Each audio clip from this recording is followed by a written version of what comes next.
నమస్కారం. ఈటీవీ 360కి స్వాగతం. ముందుగా ప్రధాన అంశాలు.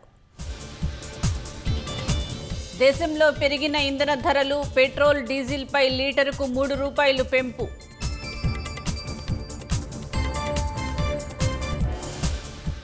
పెట్రోల్ ధరల పెంపుపై విపక్షాల ఆగ్రహం. ఎన్నికలు అయిపోగానే భారం మోపారని ఆరోపణ. వచ్చే ఏడాది నుంచి సీబీటీ విధానంలో నీట్ పేపర్ లీక్ చేసిన నిందితులకు కఠిన శిక్ష తప్పదన్న కేంద్ర మంత్రి. యూఎస్ పతనమవుతుందన్న చైనా విశ్లేషణను అంగీకరించిన ట్రంప్, జో బైడెన్ పాలనలో అదే జరిగిందని వ్యాఖ్య.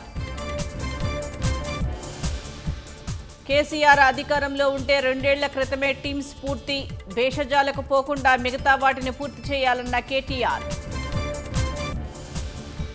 పుట్టపర్తిలో యుద్ధ విమానాల తయారీ ప్రాజెక్టుకు శ్రీకారం, శంకుస్థాపన చేసిన రాజ్నాథ్, చంద్రబాబు.